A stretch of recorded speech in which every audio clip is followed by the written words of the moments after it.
বিসমিল্লাহির রহমানির রহিম। আসসালামু আলাইকুম। কেমন আছেন আপনারা? আমি এখন আপনাদের জন্য নিয়ে এসেছি সকালের অথবা বিকেলের ঝটপট তৈরির একটি নাস্তা, বউখুদা, কেউ বলে খুদের ভাত। তাহলে আসুন এর উপকরণগুলো আপনাদেরকে দেখিয়ে দিই। আমি এখানে নিয়েছি 1 কোটা ভাতের চালের খুদ, সাথে 4টা পেঁয়াজ কুচি, 3টা মরিচ, কাঁচামরিচ, 4-5টা রসুনের গুল্লা আর একটা শুকনা মরিচ। ঝালটা অবশ্য আপনাদের ইচ্ছা মতো আপনারা নিতে পারবেন। যেহেতু আমার বাসায় ঝাল কম খায় সেহেতু আমি ঝালটা কম নিয়েছি। তাহলে কথা না বাড়িয়ে চলে যাই আসল রান্নার। চুলাটা জ্বালিয়ে চুলার উপরে কড়াই বসিয়ে দিলাম। কড়াইটা গরম হতে লাগুক। কড়াইটা গরম হলে এর মধ্যে দিয়ে দিব সয়াবিন তেল। সয়াবিন তেল দিব আমি এখানে 4 চা চামচ। 4 চা চামচ পরিমাণ সয়াবিন তেল দিয়ে দিলাম।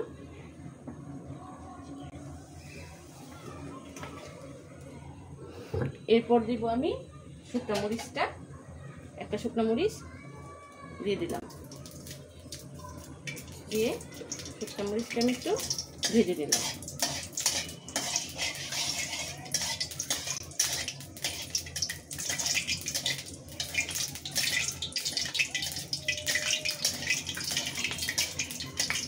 শুকনো মরিচটা ভাজা হতে হতে আমি যেখানে দিয়ে দিচ্ছি 5-6টা রসুনের চাপ। এটা একটু হালকা করে ভেজে নিলাম। তারপরে দিয়ে দিব পেঁয়াজ কুচি। এবং পেঁয়াজ কুচি দিয়ে ভালো করে ভেজে নেব।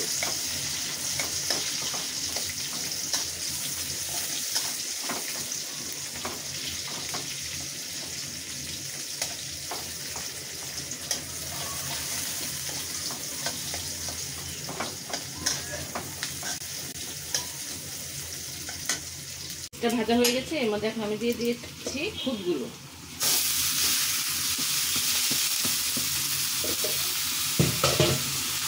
খুদটা ভালো করে নেড়ে চেড়ে নেবে।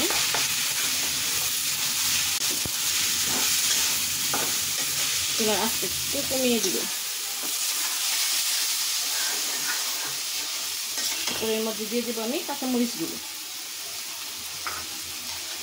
তারপর একটু নাড়াচাড়া দিয়ে ভালো করে একটু নাড়াচাড়া দিতে হবে যেন পানিটা ইয়ের মধ্যে, সুদের মধ্যে যে পানি ছিল সেগুলো যেন শুকিয়ে যায়। তারপর দিয়ে দেবো 1/2 চামচ হলুদের গুঁড়া,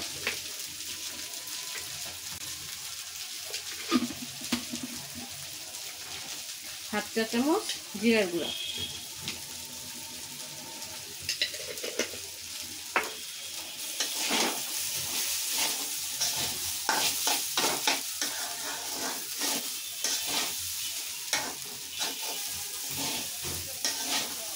দিয়ে ভালো করে নেড়ে ছেড়ে নিচ্ছি আমি। দেখেন পানিটা শুকিয়ে আসছে, পানিগুলো শুকিয়ে গেছে চাউলের থেকে।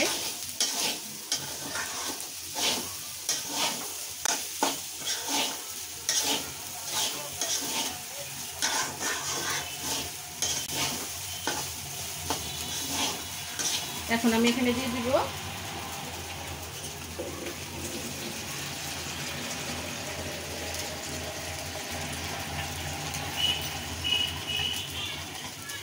5 কাপ পরিমাণ পানি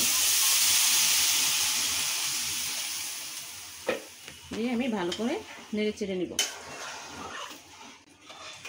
এখন চুলার আঁচটা একটু কমানোই থাকবে। তার মধ্যে আমি দিয়ে দেবো এখন পরিমাণ মতো লবণ।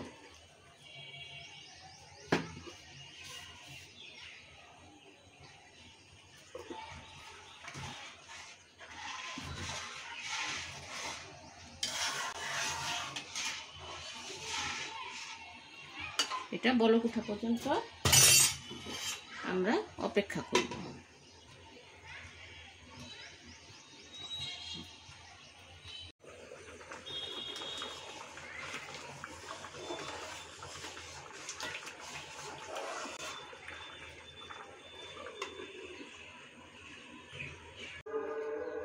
তৈরি হয়ে গেল আমার বউখুদা অথবা খুদের ভাত। আমার খুদের ভাত বা বউ খুদা। এটা গরম গরম পরিবেশন করতে পারেন যে কোনো ভর্তা দিয়ে, আচার, ডিম ভাজি। রেসিপিটি পছন্দ হলে আমার চ্যানেলটিকে শেয়ার করুন আর লাইক দিন।